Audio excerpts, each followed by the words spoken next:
आ जाओ, सामने आ जाओ, इन फ्रंट आ जाओ। शब्दकोश में बेटा हमारा कौन सा टॉपिक चल के हो गया था, ये बताओ पहले। हैं? विलोम शब्द हो गया था। आज हमारा क्या है भाई? आज होगा वाक्यांश। क्या होगा? वाक्यांश। और वाक्यांश का मतलब क्या होता है? अनेक शब्दों के लिए एक शब्द, यही तो होता है भाई। बहुत सारे शब्दों का एक वाक्य होता है, उस वाक्य को शॉर्टकट में संक्षेप में लिखते हैं, उसको क्या कहते हैं? वाक्यांश। जैसे कि हम समास पढ़ते हैं, समास में भी ऐसी होता है। यदि अगर तुम्हारे सामने एक शब्द बोला जाए,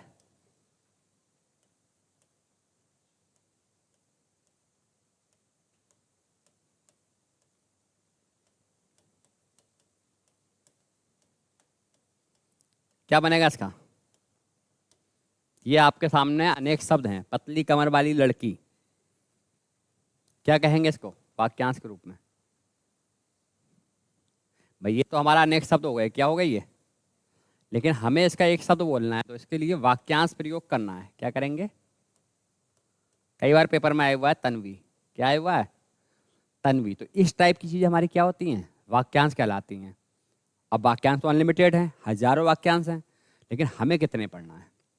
हमें लगभग इतने पढ़ना है जिससे कि हमारे पेपर में काम हो जाए, है नहीं? पेपर में फंस जाए, बात खत्म।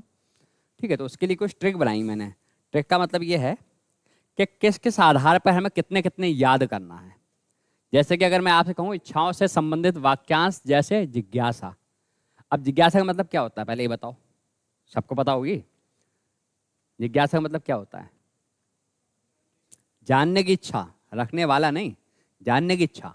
जिज्ञासु कौन हो जाएगा? जानने की इच्छा रखने वाला, मतलब जानने वाला। इसका मतलब जब जब इच्छाओं से कोई भी क्वेश्चन बनेगा, यदि मैं कहूँ आपको पाने की इच्छा है, मुझे मुझे नौकरी पाने की तीव्र इच्छा है, तो उसको क्या कहेंगे? अभीप्सा कहेंगे। तो जितनी भी इच्छा वाले शब्द हैं वो मैंने एक ट्रिक में बनाया कि आपको इस टाइप के शब्द पढ़ने हैं। लगभग 20 से 25 शब्द पढ़ने हैं, याद हो जाएंगे, इसमें कभी कंफ्यूजन नहीं होगा। इच्छा वाले सारे शब्द एक साइड में रख दिए हैं। दूसरी ट्रिक क्या कह रही है कि भैया नायिकाओं से संबंधित वाक्यांश, जैसे कि तन्वी, पतली कमर वाली लड़की कौन होती है? तन्वी। और भी आप कह सकते हो, जो पति से प्रेम करे उसको क्या कहेंगे? जो पति की जगह दूसरे मर्द से, पराये मर्द से प्रेम करे उसको क्या कहेंगे? जो घुंघराने वालों वाली है उसको क्या कहेंगे? ठीक है, जो सुंदर दिखने वाली उसको क्या कहेंगे? जो मीठा बोलने वाली उसको क्या कहेंगे? तो ये सब किससे संबंधित है? इससे ही 20-25 सेंटेंस हैं, समझ रहे हो? तो ये सब एक ट्रिक बना के लाया हूं मैं। आसान होगा, एक बार पढ़ोगे फिर दिमाग में बैठ जाएंगे। तीसरा क्या कह रहा है? समय से संबंधित। अब समय क्या होता है भाई? कितने पहर होते हैं 24 घंटे में? 8 पहर होते हैं। कितने होते हैं? 4 दिन के 4 रात के, समझ रहे हो? तो ये चीज़ अभी तुम्हें पता ही नहीं होगी। पेपर में क्वेश्चन क्वेश्चन जो आते हैं पेपर में वो यहीं से आते हैं, पहरों से। अब तुम्हें क्या पता है? पूर्वाह्न पता है, मध्याह्न पता है, अपराह्न पता है, प्रदोष पता है, त्रियामा पता है? नहीं पता है ना। ब्रह्म मुहूर्त पता है? वो पता होगा। तो ये सब क्या है? यही तो समय काल है। तो इसके कितने आपके पे हो जाएंगे? 8 पहर हो जाएंगे। 4 दिन के 4 रात के 8 पहर कहाँ मिलेंगे आपको? समय से संबंधित वाक्य। अभी इसमें हम चल रहे हैं आगे। पहले मैं ट्रिक बता रहा हूँ कि 20 पॉइंट मैंने लगभग बनाए, 20 से 21 पॉइंट हैं। 21 पॉइंट पे 240 शब्दों का आपका पूरा निवारण हो जाएगा। 240 शब्द अभी देखते देखते आपके माइंड में बैठेंगे। उसके बाद है भैया दिशाओं से संबंधित। दिशाएं कितनी होती हैं? 10 होती हैं। कितनी होती हैं? ना पहर पता आपको 8 होते हैं, ना ही दिशाएं पता आपको 10 होती हैं। सर वही पता है जो रीजनिंग बड़ा पूरा पश्चिम उत्तर दक्षिण, लेकिन आपको पता है कि 10 दिशाएं होती हैं। प्रत्येक दिशा में एक देवी देवता बैठा होता है। उस देवी देवता के अनुसार ही हम घर, मकान, टॉयलेट, बाथरूम बनाते हैं। वास्तु शास्त्र के अनुसार बनती हैं चीजें। उसमें एक रेखा कौन सी है? ईशान। एक होगी वायव्य, एक होगी नैऋत्य। उत्तर, पूरा पश्चिम तो पता ही है हमें, लेकिन जो मेन दिशाएं जो पेपर में आती हैं वो दिशाएं आप जानोगे। तो ये दिशाएं मैंने सब एक साइड पे रख दी हैं। बात खत्म, कॉन्सेप्ट क्लियर हो जाएगा। अब एक एक पढ़ा लोग, आप किताबों में मिलेगा, एक यहाँ मिल रही है, एक कहीं मिल रही है, लेकिन ये ट्रिक वाइज बनूंगी, एक ही बार में सारे कॉन्सेप्ट क्लियर हो जाएंगे। जैसे कि विलोम शब्द पढ़ाए थे, आपने उतने ही पढ़े, जबकि होते बहुत हैं, लेकिन उतने ही पढ़ के वो कह रहा भाई मेरा पेपर फंसने लगा। वो खुश हो गया उतने में ही। कौन? सत्येंद्र। उसके बाद है आपके काय में जन्म से संबंधित, इसका मतलब जन्म से संबंधित वाक्य क्या है? जैसे कि अंडज है। अब जा, जहां भी जा लगेगा इसका मतलब होता है जन्म, चाहे वो जलज हो, चाहे पंकज हो, चाहे अंडज हो, ऐसे भी हमारे पास 40-50 शब्द हैं। ठीक है। उसके बाद है ज्ञात से बनने वाले, जिसका मतलब होता है जानना से संबंधित वाले वाक्य जैसे सर्वज्ञ, सब कुछ जानने वाला, अल्पज्ञ, कम जानने वाला, अग, कुछ ना जानने वाला। सामने आ जाओगे, इन फ्रंट, इधर आ जाओगे। क्या डिस्कशन चल रहा है आपका? समझ लो इसको, पॉइंटों को। हाँ, वो बाद में कर लेना अपना, ठीक है। अब यहां पर देखो दिया हुआ क्या, भासी और बहु। भासी प्रत्यय है और बहु क्या है? उपसर्ग है। इससे भी बहुत शब्द आते हैं वाक्यांश में, इससे भी बहुत शब्द आते हैं। जैसे कि आपके सामने है अल्पभाषी। कौन होता है अल्पभाषी? कम बोलने वाला। ठीक है। बहुभाषी। ठीक है। तो ये सब क्या होगा? भाषी शब्द हो जाएगा। उसके बाद पाणी। पाणी से बनने वाले बहुत शब्द मिलेंगे। जैसे कि आपका अभी चक्र पाणी है, गधा पाणी हो जाएगा। बेटा क्या दिक्कत है?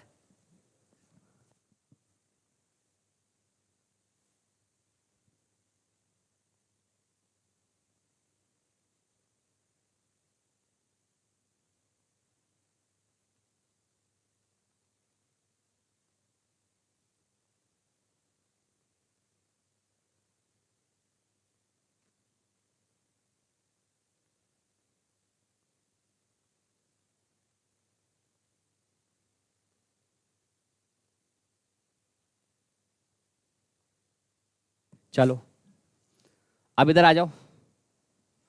चर प्रत्यय से बनने वाले शब्द जैसे क्या है? जलचर है, नवचर है, उभयचर है। इस टाइप के बहुत शब्द मिलेंगे आपको। कहना चाह रहा हूं कि वाक्यांश एक ऐसा टॉपिक है जो जीडी में कम से कम 2 क्वेश्चन दे जाता है। कितने क्वेश्चन दे जाता है?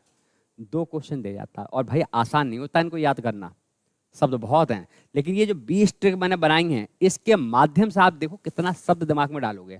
तो आपके दिमाग में तो रहेगा सर, इच्छाओं से संबंधित चीजें होती हैं, नायिकाओं से संबंधित चीजें होती हैं, दिशाओं से संबंधित चीजें होती हैं, समय से संबंधित चीजें होती हैं, उपसर्ग से संबंधित चीजें होती हैं, प्रत्यय से संबंधित चीजें होती हैं, सबसे संबंध रखने वाली चीजें होती हैं। आज ही कॉन्सेप्ट क्लियर हो जाएगा। आंसू क्या है? ये एक होता है आंसू, एक होता है आंसू। आंसू का मतलब होता है, पेपर में जीडी में कई बार रिपीटेड क्वेश्चन है, आंसू कवि। अब आंसू कवि का मतलब क्या हुआ? आंसुओं से रोने वाला। आंसू का मतलब तत्काल होता है। ऐसा कवि जो भाई साहब तुरंत तत्काल कविता लिख दे, उसको क्या कहते हैं? आंसू कवि। ये आंसू है, एक होता है आंसू। ये ध्यान रखना। तो कितने हो गए पॉइंट? 10 पॉइंट हो गए। जरा एक बार रिपीट कर दो, 10 पॉइंट किस किस से संबंधित हैं?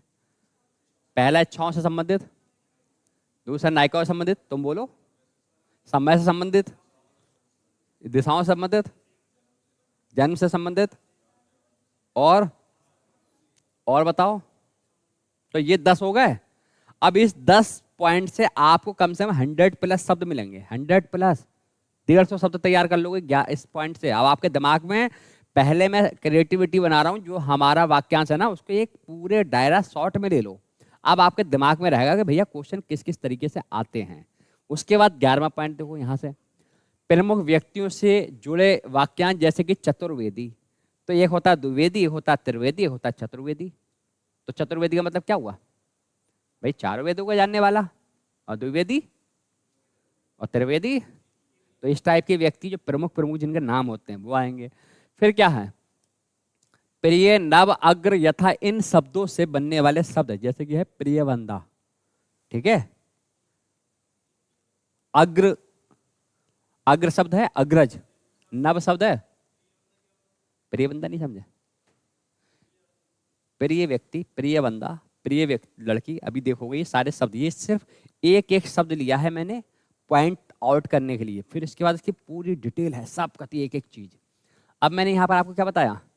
प्रति उपसर्ग, सामने विपरीत विरोध से जुड़ने वाले शब्द जैसे कि है प्रत्यक्ष। अब प्रत्यक्ष क्या चीज होती है आपको पता ही है, बिल्कुल आंखों के सामने है। नहीं नहीं, ये प्रत्यक्ष है, प्रत्येक नहीं है। प्रत्येक में एक एक होता है। प्रत्यक्ष का मतलब होता है कि भैया प्रत्यक्ष को साक्ष्य क्या, आंखों के सामने वाली बात होना। ठीक है। एक शब्द है। फिर है निरुपसर्ग से क्या है? निर्जीव। ऐसे निर से बहुत बनेंगे शब्द, ये बताना चाह रहा हूं कि निर से बहुत शब्द हैं। फिर है दुर। दुर से क्या है? दुर्बोध। दुर् का मतलब क्या होगा? बुरा भाव, दुर्बोध, जिसको आप गम ना कर पाओ। सु, सुलभ। फिर क्या होगा? आ से असीम, अतीत से बनने वाले शब्द असतीत, ऐसे बहुत शब्द मिलेंगे। और अन्य से शब्द दर्शनीय, एक से शब्द लौकिक।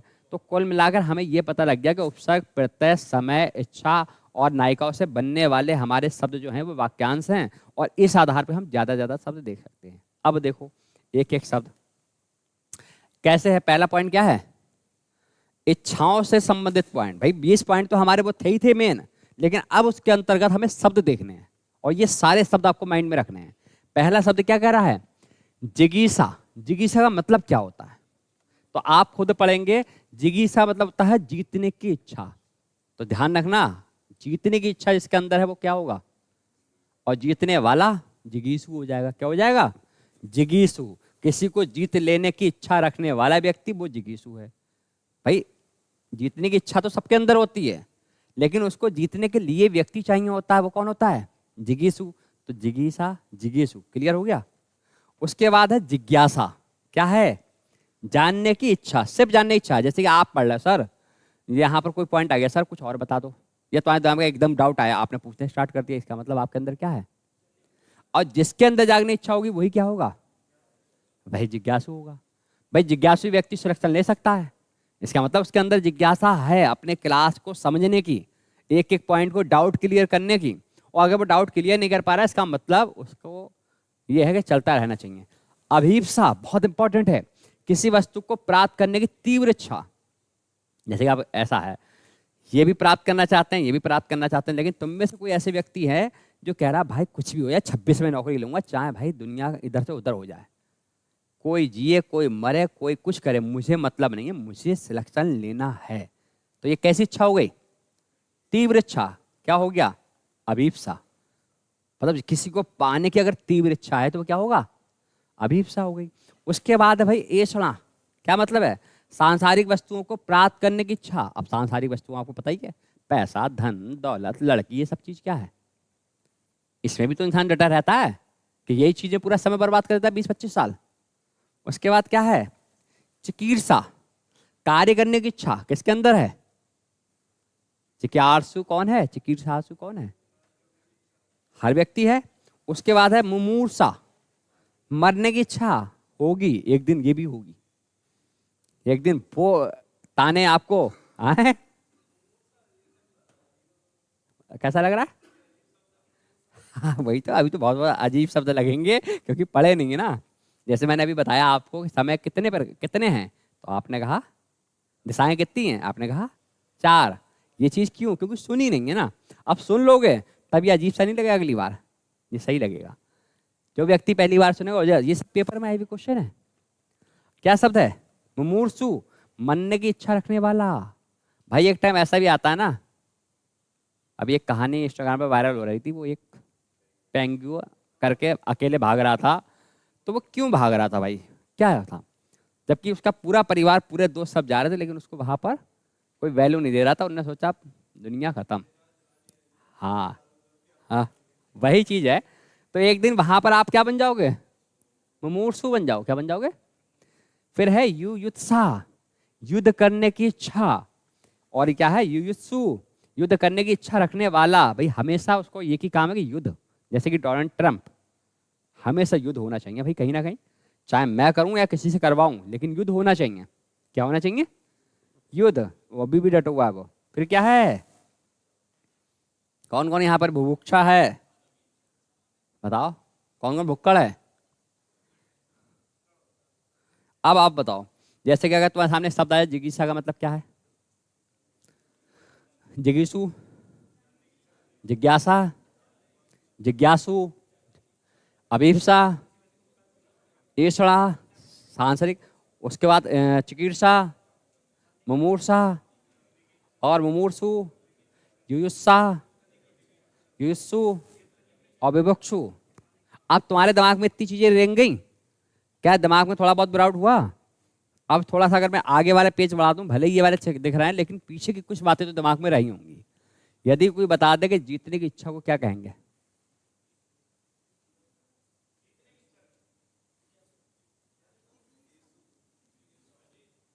जल्दी बताओ। जिज्ञासा। और जितनी इच्छा रखने वाला, ठीक है। और खाने की इच्छा रखने वाला, और खाने की इच्छा रखने वाला बुभुक्षु। और बुभुक्षा का मतलब क्या हुआ? खाने की इच्छा। और रखने वाला जो व्यक्ति होगा वो क्या होगा? बुभुक्षु। अब देखो पीता तो हर व्यक्ति है, पीने की इच्छा भी तो रखते हैं लोग, तो कौन हो गया भाई? पिपासा। पिपासा है पीने की इच्छा, और इच्छा रखने वाला कौन होगा? पिपासु। समझ? अभी तक ये सारे शब्द काहे चल रहे हैं? इच्छाओं से संबंधित चल रहे हैं। तो इच्छा वाले अगर हम एक साइड में सब पढ़ लेंगे और उसको 2 बार प्रैक्टिस कर लेंगे तो शायद मुझे नहीं लगता वो दिमाग में आपके बचेगा। भाई आज इसको ऐसे पढ़ना है, कल इसको मैं फिर सुनूंगा, कॉन्सेप्ट क्लियर हो जाएगा पूरा। कल के बाद आप ये नहीं कहोगे कि सर हमारे दिमाग में वाक्यांश नहीं है। आप कहोगे सर वाक्यांश बहुत है हमारे दिमाग में। अब वो अलग बात है, क्या याद हमें 10-12 आ रहे हैं, मैं 240 हमारे दिमाग में, ऑप्शन दे दो सर, हम 240 में 235 लगा देंगे। 5 गलती धोखे से हो सकती है, ये फैक्ट बता रहा हूँ। 240 शब्द उछाड़ दूंगा अभी दिमाग में तुम्हारे। उसके बाद क्या है? तितीर्षा, तैर कर पार जाने की इच्छा। तैरने की इच्छा होती नहीं होती है। जिजीविषा, जिंदा रहने की इच्छा, ये तो सभी को है। 99 साल का व्यक्ति भी कहता है कि मैं और जी लूं। 100 साल का व्यक्ति भी कहता है मैं जीता रहूं। मरने की इच्छा तो बहुत कम रखते हैं लोग। फिर क्या है? जिज्ञासा, किसी को मानने की इच्छा, ऐसे भी लोग होते हैं और इच्छाएं पूरी भी करते हैं। फिर क्या है? मुमुक्षा, मोक्ष की इच्छा। भाई ये भी एक चीज मिलेगी। मोक्ष नहीं जानते हो? एक दिन मोक्ष को प्राप्त आप भी हो जाओगे। समझ रहे हो? बताओ मोक्ष क्या होता है? जब ईश्वर में आत्मा का विलीन हो जाता है वही मोक्ष होती है। हम 2 चीजों में पढ़ते हैं, एक होती है मोक्ष, एक होती माया। क्या होती है? मोक्ष, माया। तो हम दुनिया में इसके प्रति लगे रहते हैं, लेकिन हमें जीवन में चाहिए क्या होती है? मोक्ष। फिर अंत हमें क्या चाहिए होता है? ना हमें पैसे से मतलब है, ना एंजॉय से मतलब है। हमें लगता है कि भाई इस दुनिया से हमें मोक्ष मिल जाए। अब हमें भैया इस दुनिया को छोड़ना है, बहुत जलील, बहुत जिल्लत खाली, बहुत बेइज्जत हो गए। ऐसा एक टाइम आता है जिसमें मोक्ष मांगता है इंसान। उसके बाद क्या है? मुमुक्षु, मोक्ष की कामना करने वाला। भाई मोक्ष की कामना सभी करते हैं। अभी तो खैर नहीं करोगे, अभी तुम्हें जॉब लेनी है, शादी भी करनी है। क्या है? दिदृक्षा, देखने की इच्छा। दिदृक्षु, देखने की इच्छा रखने वाला। विवाक्षा और सुषुप्सा। तो सोने की इच्छा किस किस से बताओ? कौन ऐसा व्यक्ति है जो सुबह में देर में उठता है, यहाँ से जाने के बाद फिर सोता है, फिर शाम में खाना खा के फिर सोता है? कुंभकर्ण को नहीं। अभी कुछ इच्छाएं गर्मी में पैदा हो जाएंगी, देखना। अभी ठंड में भले ही रात में नींद पूरी हो जा रही है, अभी देखना लोग कैसे कैसे दोपहर में भी सोंगे, यहाँ बैठ के भी सोंगे। अब अगला पॉइंट आ गया। हमने 24 शब्द पढ़े, किससे? इच्छाओं से संबंधित पढ़े। क्या पढ़े?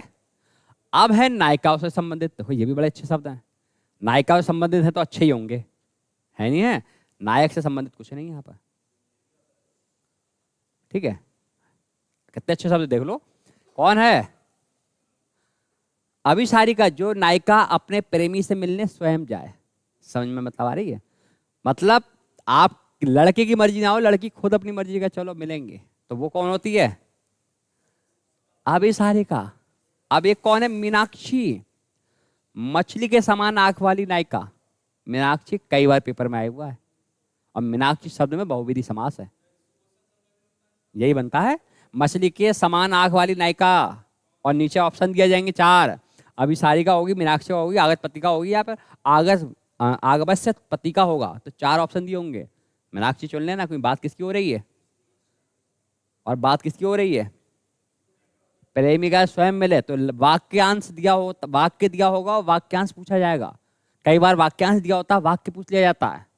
अब ये देखो ये शब्द कितने इंपॉर्टेंट है, ये वाले, ये कितने बार पेपर में पूछेंगे, आप देख लेना। ये तीनों शब्द मोस्ट इंपॉर्टेंट है। ये 3 शब्द पेपर में कई बार आए हुए शब्द हैं। ये देखो क्या है?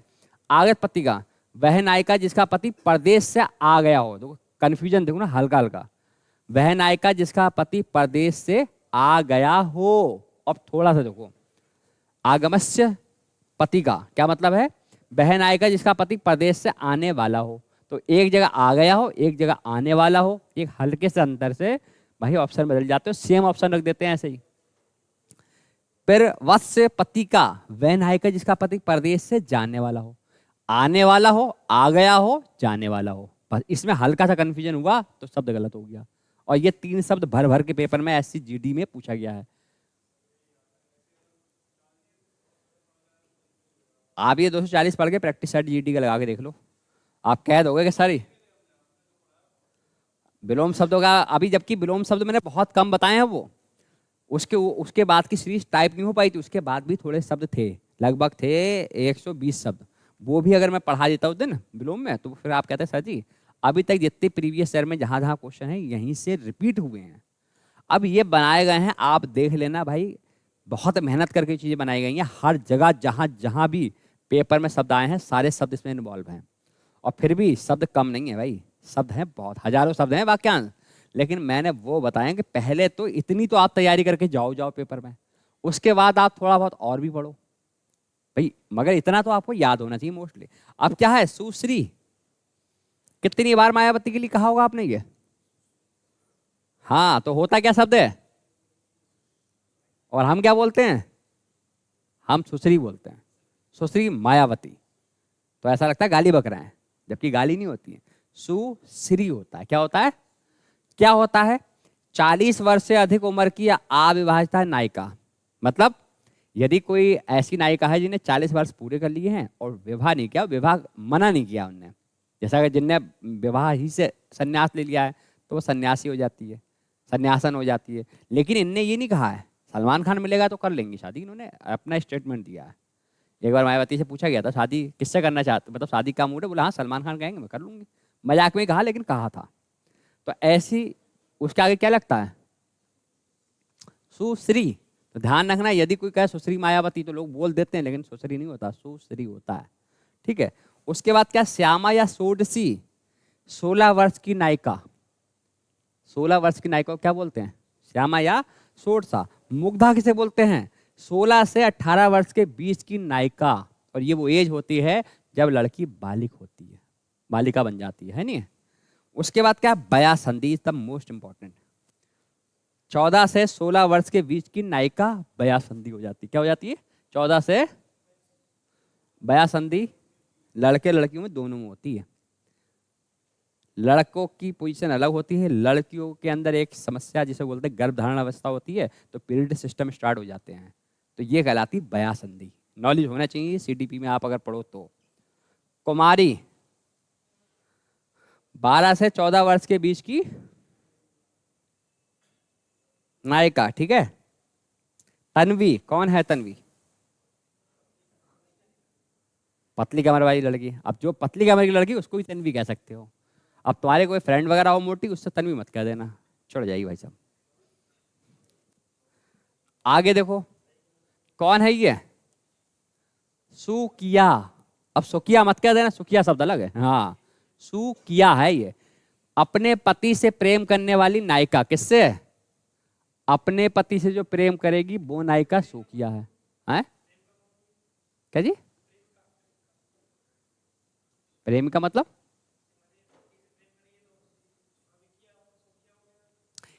नहीं, प्रेमिका थोड़ा ही है, यहाँ बात हो रही है कि पत्नी की बात चले, प्रेमिका कोई वो नहीं बन रहा है वाक्यांश। प्रेमिका को क्या बोलेंगे? प्रेमिका को प्रेमिका बोलेंगे।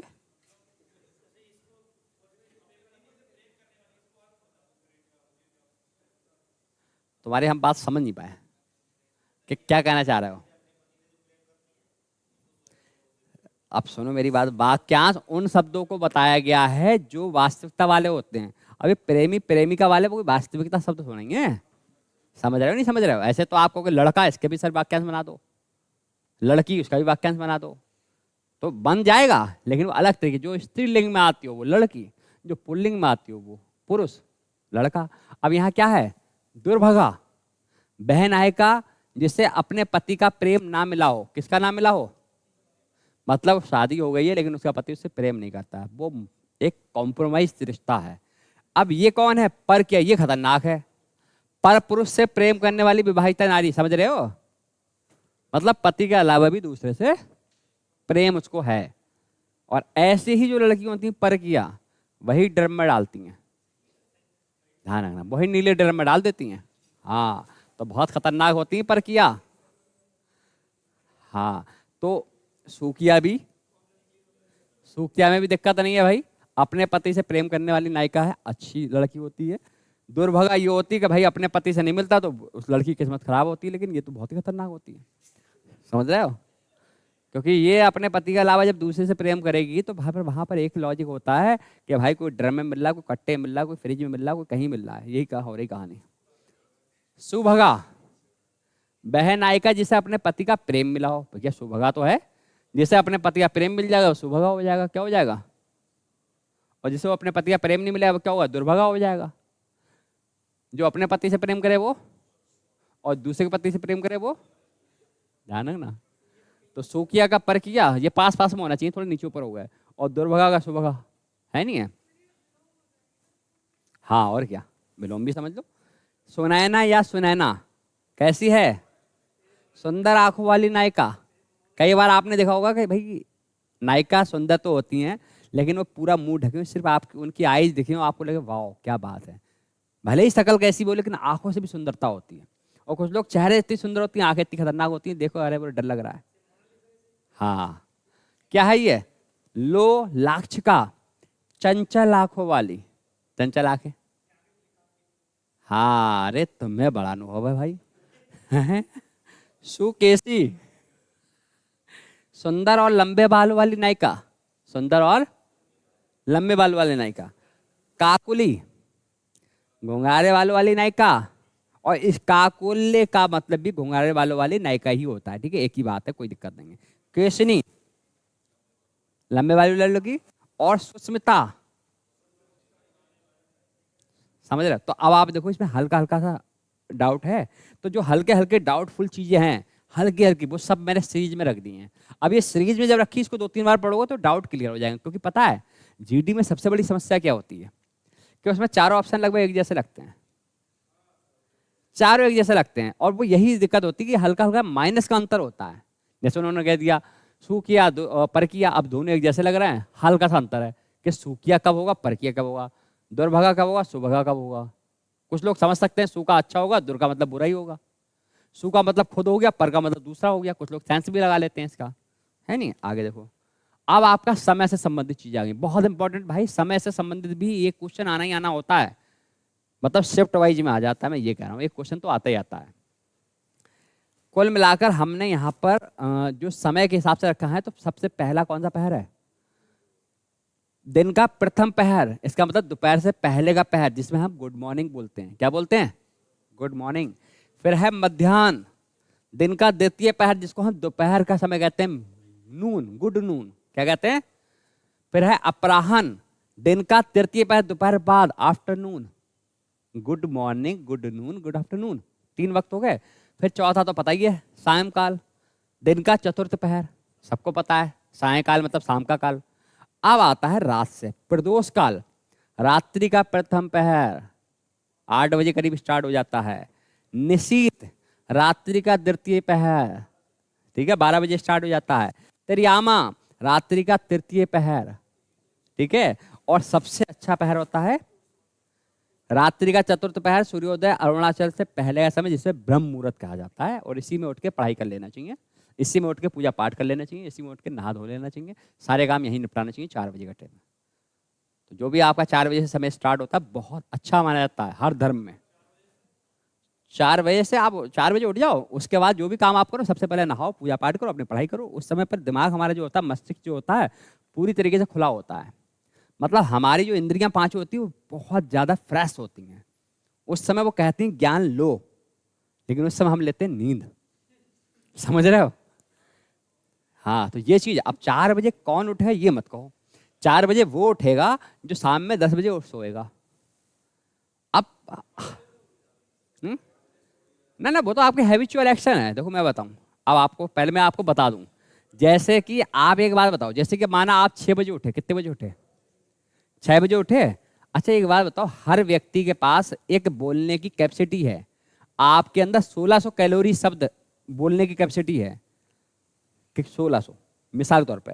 अब वो 1600 कैलोरी जो है, वो आप सुबह 6 बजे से उठकर लगभग 2 बज जाते हैं, 2 बजे तक आप कति थक जाते हो, पढ़ना और जाना घूमना। 2 बजे आपने लंच कर लिया, कैलोरी फिर बढ़ गई, मगर दिमाग तो थक रहा है।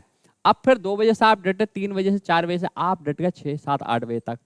फिर आपने खाना वाना खा लिया 6 7 बजे, और फिर आपने टहले और आपने क्या करा, 10 बज गए। अब आपने कहा 10 बजे अब पढ़ूंगा सही से बैठ के। अब आप मुझे ये बताओ कि जो आपने मॉर्निंग से 6 बजे से स्टार्ट किया था, रात के 10 बजे तक धनिया पुदीना चाय चावल दोस्त गाली पकड़ी सब दिमाग में चल रहा है आपके।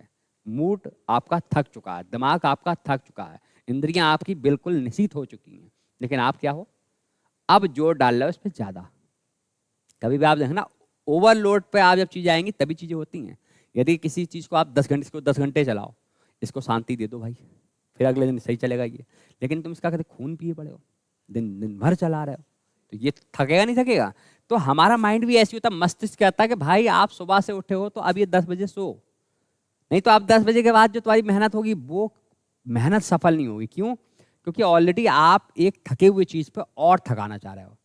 और हमारा मस्तिष्क क्या कहता है, भाई थोड़ा सा आराम दो। थोड़ा सा आराम का मतलब है कि यदि आप 10 बजे सोए तो ऑटोमेटिकली वो 4 बजे आपको उठा देगा दिमाग। 6 घंटे बहुत होते हैं पढ़ने वाले के लिए सोना।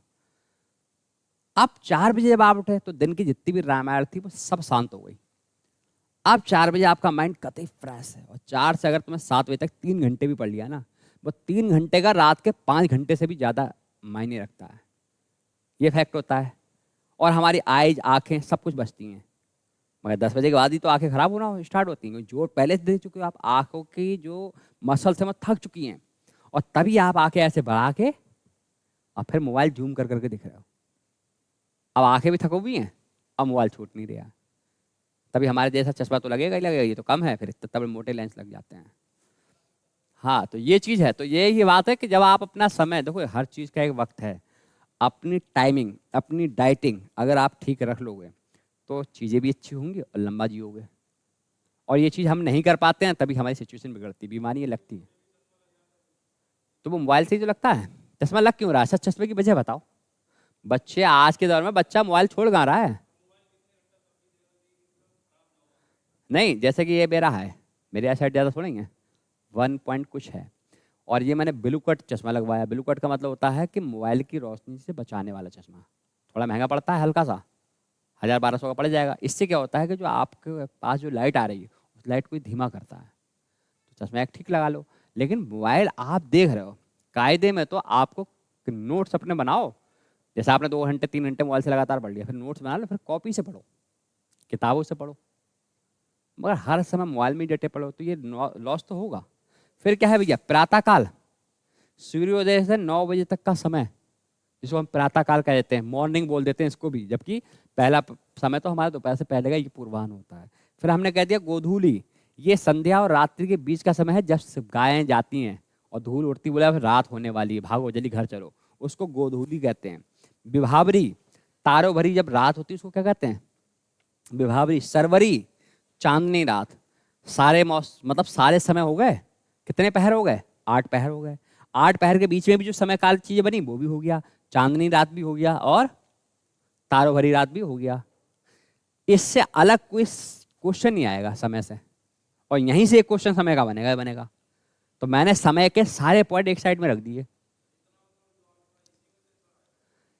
देखो मैं आपको बता दूं कि जो मैंने पढ़ाया इतना अगर तुमने पढ़ लिया तो 80% आपको हेल्प मिल सकती, हो सकता है 100% मिल जाए।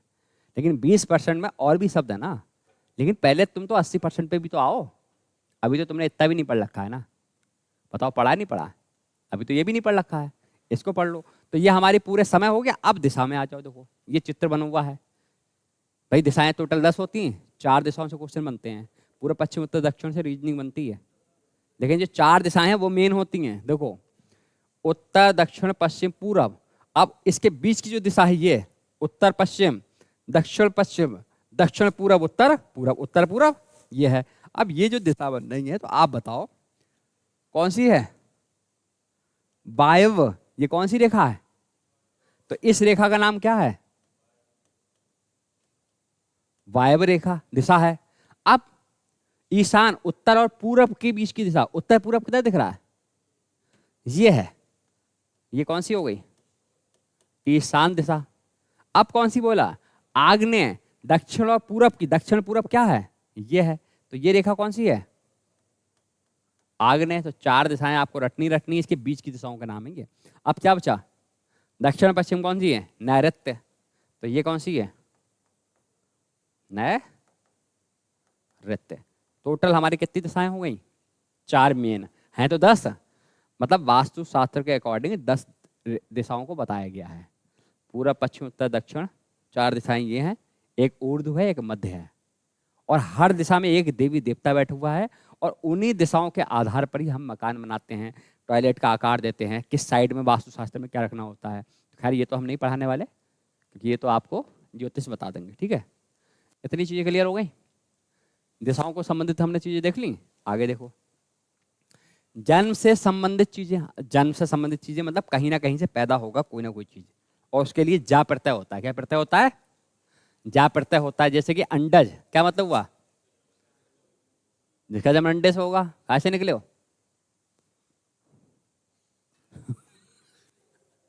उद्भिज, जो धरती फोड़ कर जन्म लिया हो। बताओ अभी आए हो तुम, नहीं आए हो भाई, अंडे से कौन चीज निकली, मुर्गी निकल गई, और धरती फोड़ के क्या निकला, आलू उलू निकल आता है। और जरायुज जो गर्भ की थैली से जन्म लेता है, तुम गाय से लिए हुए हो, तीसरे नंबर पे हम लोग, या हम अंडे से धरती से निकला है। द्विज,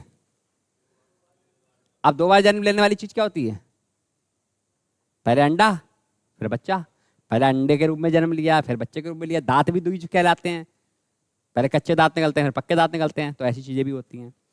सदा जात, जिसका जन्म अभी अभी हुआ, बिल्कुल अभी जो पैदा हो जाए उसको तुरंत क्या कह देंगे, सदा जात। स्वेदज, जो पसीने से जन्मा हो। किससे जन्मा हो, अरे पहले जो ईश्वर देवी देवता होता है तो कोई मछली से पैदा हुआ है, कोई नाभि से पैदा हुआ है, कोई त्रिशूल से पैदा हुआ है। समझ रहे हो बातों को, अब आप कंफ्यूज मत हो, इसमें आप नहीं आ रहे हो। हम लोग तो ये हैं, क्या हैं, ठीक है, लेकिन हमें क्वेश्चन तो सभी जगह से आ रहा है। उसके बाद है अग्रज, जिसका जन्म आ गया पहले हुआ हो, तो जो पहले पैदा होगा वो अग्रज होगा, बड़ा हो जाएगा। उसका छोटा भैया कौन हो जाएगा, अनुज, जिसका जन्म बाद में हुआ हो तो अनुज छोटा होता है, अग्रज बड़ा हो जाता है, क्योंकि पहले पैदा हो जाता है वो, है नहीं है। कुलीन, जिसका जन्म उच्च कुल में हुआ हो, फिर कुलीन होता उच्च कुल में पैदा होने वाला व्यक्ति। अंत्यज, जिसका जन्म निम्न कुल में हुआ हो, अच्छे कुल में हुआ हो। जलज, जिसका जन्म कहाँ हुआ हो।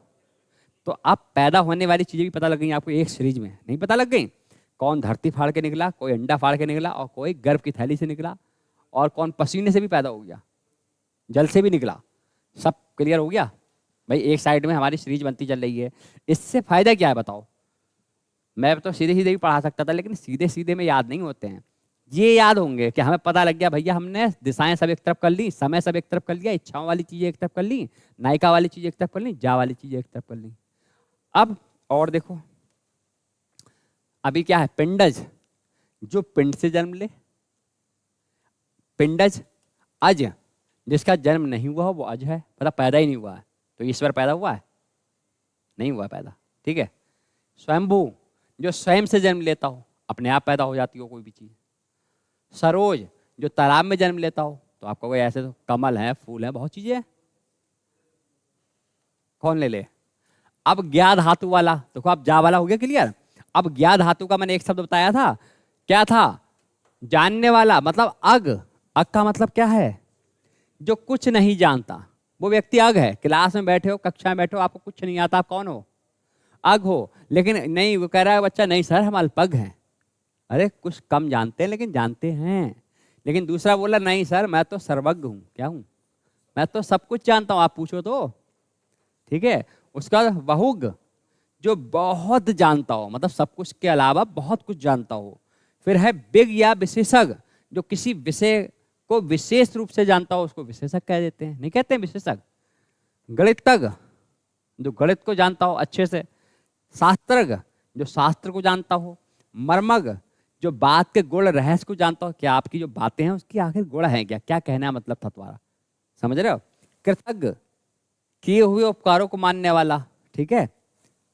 तत्व, आध्यात्मिक तत्वों को जानने वाला, आध्यात्मिक तत्व जानते हो, ईश्वर के प्रति जितने भी आध्यात्मिक चीजें होती हैं उनको जानने वाला।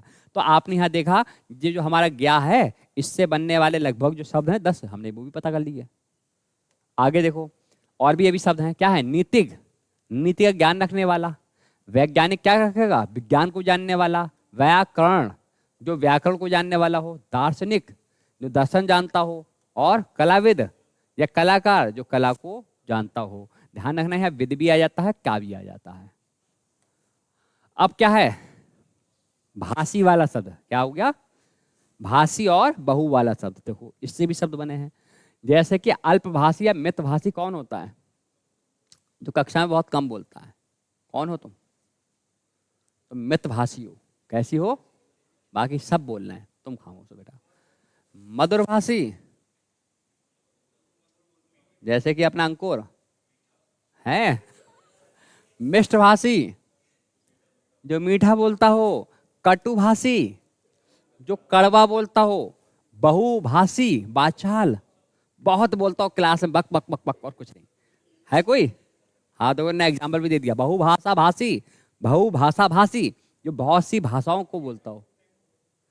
द्विभाषी, मूक या गूंगा, ठीक है, जो नहीं बोल सकता हो।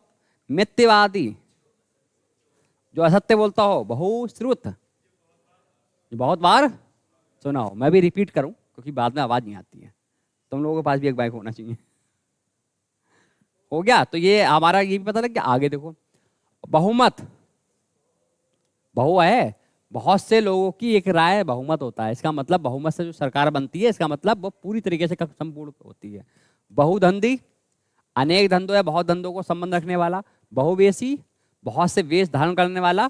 बहरूपिया, बहुत से रूप धारण करने वाला। बहुग, जो बहुत कुछ जानता हो। तो बहु वाले भी हमें शब्द पता लग चुके हैं।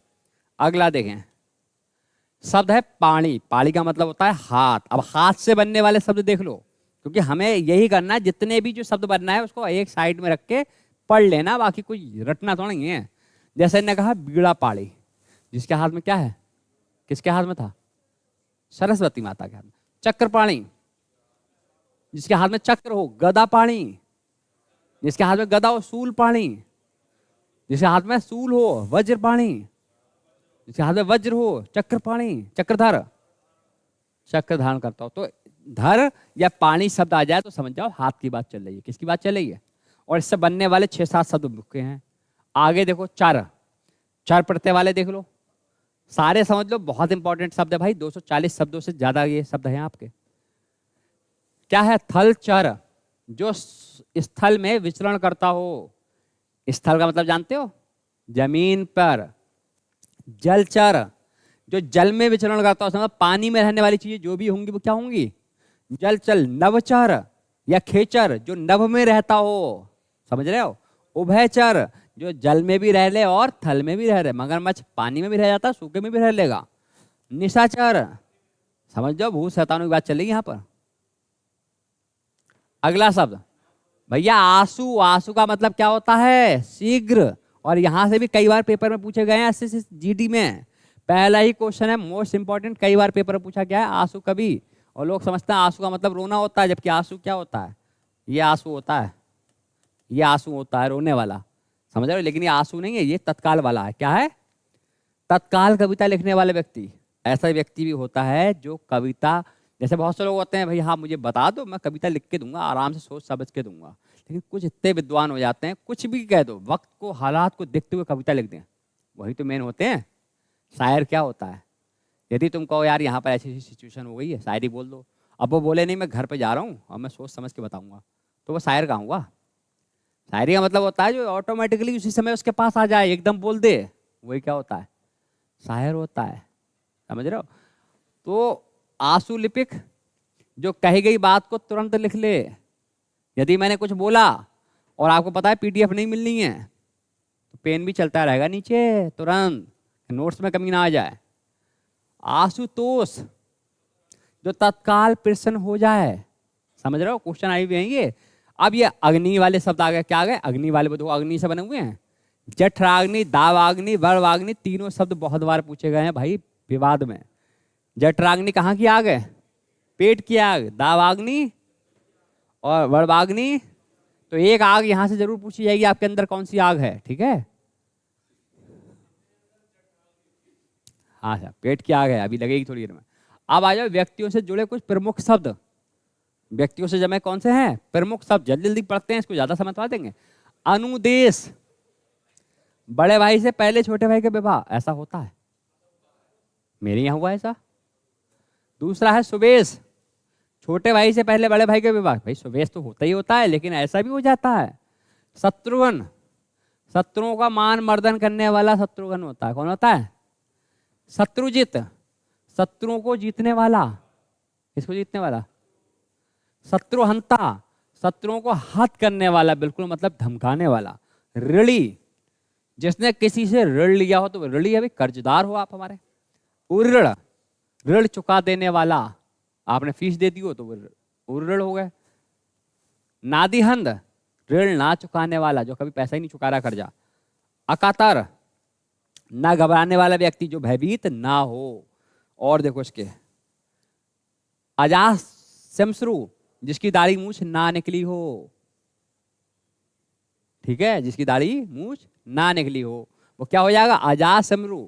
फिर है उसके बाद कुक्षिमर, केवल पेट भरने वाला, दुनियादारी से कोई मतलब नहीं, उसको पेट भरना है। हाँ।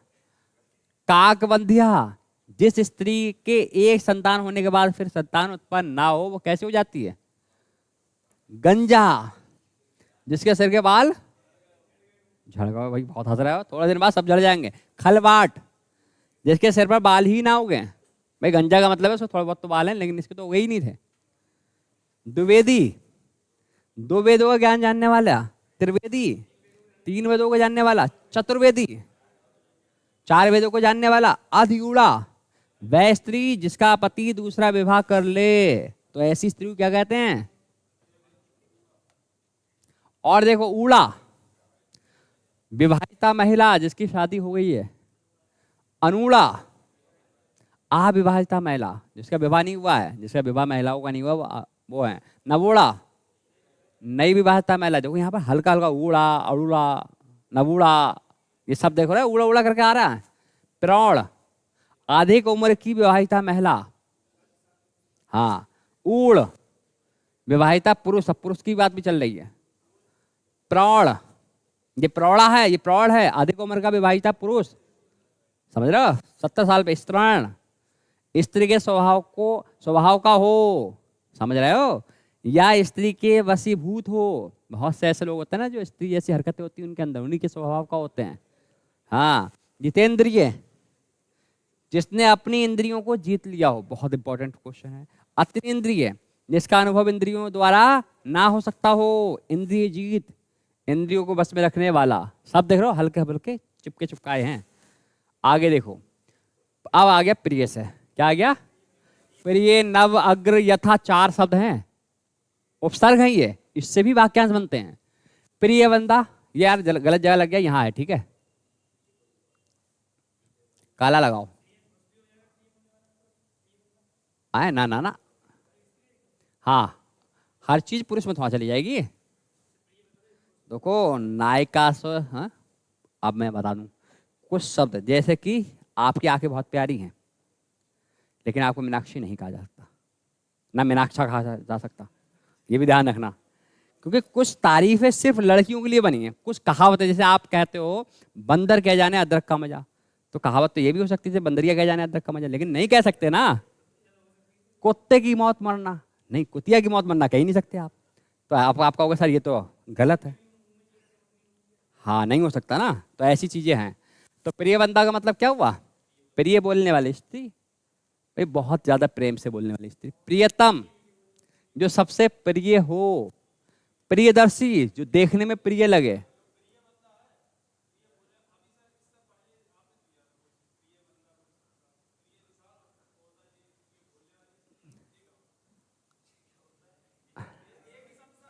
अरे वही शब्द है, वही शब्द है, बाहर लिखा तो नहीं है, मतलब यही शब्द है कि प्रिय बोलने वाली स्त्री, मतलब प्रिय ही शब्द है। प्रिय मतलब प्रिय बोलने वाला इंसान। अब इंसान में सिर्फ स्त्री की बात हो रही है। प्रिय बोलने वाला इंसान का मतलब है केवल स्त्री की बात हो रही है। हाँ, तो उसका मतलब भी वही है। अरे वहां पर मैंने क्या बताया, लिखा तो नहीं था। मैंने कहा जो आपका प्रिय बोलने वाला इंसान हो। अब इंसान में सिर्फ स्त्री की बात हो रही है, वहां इंसान शब्द नहीं आया, मैंने वहां पर विग्रह करके नहीं बताया, सिर्फ एक ओरली बोल दिया। लेकिन उसका वास्तविक मैंने बोला था, अभी आगे देखो तो ये है मतलब इसका मतलब प्रिय बंदा कहीं भी आ जाए तो आपको स्त्री के लिए लगाना है, पुरुष के लिए नहीं लगाना। पुरुष नहीं, अगर आप अच्छा बोलते हो ठीक है तो आप प्रियबंद नहीं हो सकते। आप कह सकते हो प्रियबंध, प्रियबंध पुरुष में आ जाता है, लेकिन मेन शब्द इसके लिए प्रियबंदा लड़की के लिए बना ये सब। अरे बंदा तो नहीं है, वो बंदा नहीं है, ये बंदा है, वो बंदा है। बंदा, ये क्या है, बंदा। अंतर है दोनों में, ध्यान रखना। जो तुम बंदा कह रहे हो ना कि सर जी यहाँ कोई बंदा नहीं आया, एक भी काम पे बंदा नहीं आया, तो वो बंदा शब्द अलग है। ठीक है, उसके बाद है नवजात, अभी अभी जन्मा हो। क्या है, नव आगंतुक, अभी अभी आया हो। नवोदित, हाल ही में उदित हुआ हो। नवोदक, पहली वर्षा का पानी। नव निर्मित, जिसका निर्माण अभी हुआ हो। बहुत आसान है। अब देखो अग्र, क्या है, अग्रगामी, भाई आगे चलता हो। अग्रणी, जो आगे हो। अग्रगण्य, जिसकी गिनती पहले हो। अग्र सोची, क्या होगा, जो किसी युक्ति के पहले सोची गई हो। यथावत, अब यथा आ गया शब्द, क्या आ गया, यथावत का मतलब क्या होता है, जैसा है वैसा। यथा आपका उपसर्ग होता है, इसमें आपने देखा होगा अव्ययीभाव समास के अंतर्गत भी आता है। यथा विधि, जैसी विधि हो उसके अनुसार चलो।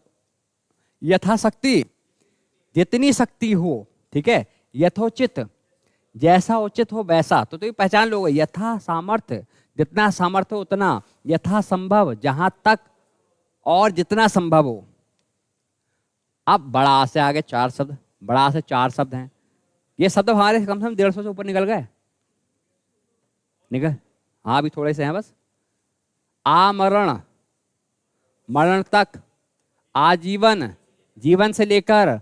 आजन्म, जन्म से लेकर। आपादमस्तक, पैर से लेकर सर तक। अच्छा शब्द है। अजानुबाहु, जिसकी भुजाएं घुटनों तक जाती हूं। ठीक है, ये ईश्वर में ऐसा होता है। अब प्रति उपसर्ग से बनने वाले शब्द, किससे बनने वाले, प्रति से। कौन सा है, प्रतिध्वनि, कहीं से लौटकर आई हुई ध्वनि प्रतिध्वनि कहलाती है। भाई टकरा के वापस आ जाना। प्रत्यागत, लौटकर आए हो आप। प्रत्यक्ष, जो आंखों के सामने हो, बिल्कुल हमारे सामने तुम बैठे हो, तुम प्रत्यक्ष हो।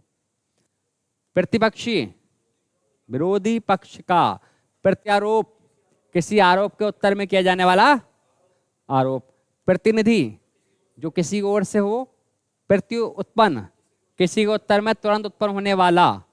अच्छा ये तो शब्द कई बार सुना होगा आपने, प्रतिनिधि, है नहीं, हम तुम्हारा प्रतिनिधित्व करते हैं। हाँ बिल्कुल सही कह रहे हो। क्यों बोलते, क्या बोलते हैं दूसरा शब्द इसको, विस्पयी बोलते हैं। हाँ, तो मैं काफी ज्ञान है इस बात का। हाँ मतलब विवाह से संबंधित, लड़की से संबंधित हर चीज पे आपको ज्ञान, अच्छी बात है। ये भी एक क्वेश्चन दिलाएगा। अब दो निरुपसर्ग में क्या है भैया, निर, क्या होगा निर से, निर्जीव, जिसमें जीवन ना हो। सीधी सी बात बताए, निर्जीव कौन होता है, जीवन ना हो। निर्बल, जिसमें बल नहीं हो। निर्मम, जिसके हृदय में ममता ना हो। निर्मम है ये औरत, अपने बच्चों को सबके सामने पीट रही है, ठंड में मार रही है, गर्मी में मार रही है, हर समय मार रही है। निर्विकार, जिसमें कोई विकार ना हो। निर्विघ्न, जिस काम को करने में कोई विघ्न ना हो। निरापद, जिसको काम को करने में कोई आपदा ना हो। निर्मिमेश, बहुत मोस्ट इंपॉर्टेंट है, बिना पलक झपकाए। ये शब्द कई बार आ चुका है, वर्तनी में भी आता है, समझ रहे हो। और देखो अब है दू, दू का मतलब होता है कठिन, जिसको हम दुर उपसर्ग कहते हैं। विसर्ग लगा है, इसको दुर भी बोलते हैं। ठीक है, कल ये सारे उपसर्ग करके पूछूंगा मैं, सामने लिखा हुआ पहला प्रिंट, पूछूंगा, पढ़ के आना है। दुर्बोध, जिसे समझना कठिन है। ऑलरेडी इसका दू का मतलब ही क्या होता है, कठिन। ठीक है, दुष्पाच्य, जिसे पचाना क्या है, कठिन हो। दुर्वेद, जिसे भेदना कैसा हो, कठिन हो। दुर्लभ, जिसे पाना क्या हो, कठिन हो। दुर्गम, जहां जाना कठिन हो। दुष्पाठ्य, जिसे पढ़ना क्या हो, कठिन हो, दुर्लभ। वो दुर्लभ क्या है, जिसे लांघना क्या हो, कठिन हो, दुराराध्य। जिसकी आराधना कठिन हो, दुर्भय। जिसका वहन करना कठिन हो, दुर्दम्भ। जिसका दमन करना, ये तो आसान है, हैं? हाँ, भेदना नहीं जानते हो, पार कर लेना। हाँ, जैसे भेदना समझते हो, वो तीर मारते हैं तो आप निशाना लगा दो, भाई भेद ही नहीं पा रहे हो, क्या नहीं कर पा रहे हो, भेद नहीं पा रहे हो। अब देखो सु उपसर्ग से भी थोड़े शब्द हैं, शुरू वाले सारे इंपॉर्टेंट हैं, ये भी हैं फिलहाल, क्योंकि यहाँ से भी कहीं ना कहीं एक आध शब्द बन जाता है, लेकिन आपको पता होना चाहिए कि उपसर्ग और प्रत्यय का भी बहुत बड़ा रोल होता है। जैसे यहाँ पर सु उपसर्ग मतलब क्या होता है, सु का मतलब सरल, अच्छा, सुंदर, इससे भी बन जाते हैं वाक्यांश। जैसे कि सुबोध है, अच्छी समझ या जिसे समझना सरल हो। फिर आपका है सुपाच्य, जो ढंग से पच जाए। जो अभी दुर्बोध था वो बुरा हो रहा था, कठिन हो रहा था, ये सरल हो रहा है, वही शब्द लौट फिर के।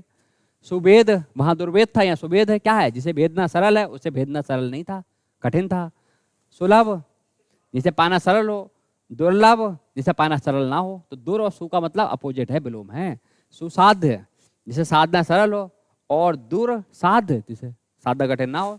सुगम, जहां जाना क्या हो, सरल हो। देखो अब क्या है, सुपाठ्य, जिसे पढ़ना क्या हो, सरल हो। सुविचार, अच्छा विचार, सुख्यात, अच्छे काम करने के लिए। सुहद, सुंदर हृदय वाला। सुग्रीव, जिसकी गर्दन सुंदर हो। सुलोचन, जिसकी आंख सुंदर हो। अब आ जाओ छोटा आ पे, थोड़े से उपसर्ग रहेंगे शायद, 2-4 और बचे हैं, हो गया काम। क्या है आपका आ उपसर्ग, अबोध। अब आ देखो वही है जिसे समझना संभव ना हो। अभी आपने 3 चीजें देखी, एक शब्द देखा था क्या, दुर, एक क्या देखा था, सु, एक क्या देखा है, आ। इसका मतलब था कठिन, इसका मतलब था सरल, इसका मतलब नहीं। शब्द वही है लौट फिर के, लेकिन तीनों को अगर तुम समझ लोगे, एक बार पढ़ के देखोगे तो भैया ये शब्द तो वही आ रहा है, सर अबोध, जिसे समझना। और यहीं पर मैं दुर्बोध कर दूं तो, जिसको समझना कठिन हो, और सुबोध कर दूं तो सरल हो। हाँ, तो वही शब्द, तो पढ़ लो। आपाच्य, जिसे पचाया ना सके। आवेद, आपाठ्य, आगम, आलंघ्य, असाध्य, आकठित, आगणित और असीम। सिर्फ 3 उपसर्ग हैं जो आपस में इंटरचेंज किए हुए हैं, शब्द वही है लौट फेर के, केवल संख्या बढ़ा दी गई है। और देखो ये आतीत से बनने वाले शब्द, ये 4 शब्द ये कई बार आ चुके हैं पेपर में। आशातीत तो कई बार आया हुआ है। पहला शब्द ये मोस्ट इंपॉर्टेंट है, आशातीत, आशा से परे या आशा से बहुत अधिक। कथनातीत, कथन से परे। वर्णातीत और इंद्रियातीत, इंद्रियों से परे। ठीक है, अब आपका आ गया अन्य, लास्ट में एक और बचा इसके, एक। अन्य का मतलब क्या होता है, के योग।